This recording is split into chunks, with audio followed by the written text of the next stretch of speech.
Hello mga ka-recipe! So for today's video ay may share po ako sa inyong recipe gamit ang mangga. Kaya naman kung may mango ka rin dyan sa bahay at hindi mo alam kung ano yung gagawin mo, so ituturo ko po sa inyo na gumawa ng mango salad. Bali yung ginamit ko palang mangga dito ay 2 piraso. Kahit naman anong klaseng ng mangga ay pwede kayong gumamit basta yung hilaw. Pwede rin yung Indian mango. Marami nun sa Pilipinas, diba? Bali bago ko yan pinalatan ay syempre hinugasan ko na rin muna. Bali yung mangga na yun ay nabili ko lang din sa supermarket at medyo pricey pa nga ng konti. Hindi katulad sa Pilipinas na ang mangga talaga ay napakamura. At ang sunod ko nga ginawa dyan ay tinanggal ko yung 2 pisngi. Kasi yung gagamitin natin dito ay yung pisngi lang. Hindi na natin gagamitin yung pinakabuto na part. Bali, gumamit pala ako dyan ng ad-aran. So, kailangan natin itong i-shred yung mga mangga para mapino siya. Yung parang ganito. Kung wala naman kayong ad-aran, pwede nyo hiwain ng kutsilyo ng maliliit. Kaya lang, medyo matrabaho yung ganun. Kaya naman, mas maganda yung gagamit kayo ng ganito para naman mapabilis ang inyong mga trabaho, o diba? At naghanda na rin ako dito ng lemon. Bale, yung kalahati lang pala ng lemon ang aking gagamitin kasi medyo malaki yung nabili ko. Kung wala kayong lemon, pwede kayong gumamit ng kalamansi. Kaya nga lang, pag kalamansi yung ginamit nyo, gagamit kayo ng marami compare sa lemon. Pwede na yung kalahati kasi maasim to. Bali, gagamit din pala tayo dito ng mga kamatis. So, hiniwa ko na rin yun and pati yung mga sibuyas. At eto na, mag-assemble na nga tayo. Sa isang bowl ay nilagay ko na nga itong mga mangga. So, bali yung mangga ko nga pala na yun ay pinadaan ko sa strainer para matanggal yung excess na juice. And naglagay na rin pala ako dito ng lemon. At ayan na nga, sumama pa nga yung mga buto. Pero syempre, wag natin yung isama kasi mapait yan. At naglagay na rin pala ako dito ng 1/2 teaspoon ng asin and 1 tablespoon ng sugar. Pagkatapos nilagay ko na rin yung mga sibuyas at saka yung mga sili.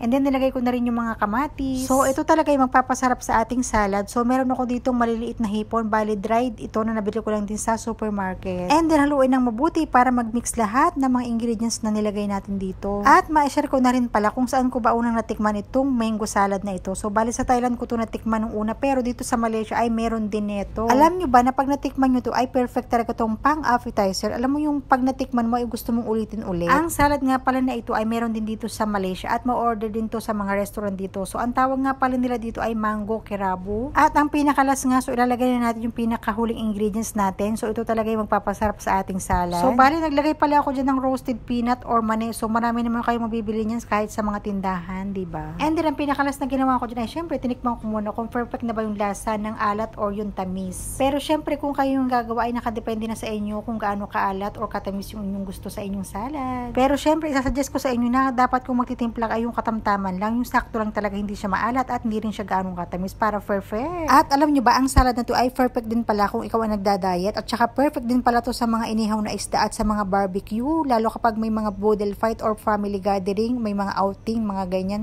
Kasi nga diba, lalo kapag nagmamadali ka, ang dali lang naman itong gawin. Kaya kung nagustuhan mo yung recipe nito, pakishare na rin po at pakifollow na rin po ako sa aking page para naman po updated po kayo sa next na i-upload kong recipe. Salamat po, bye!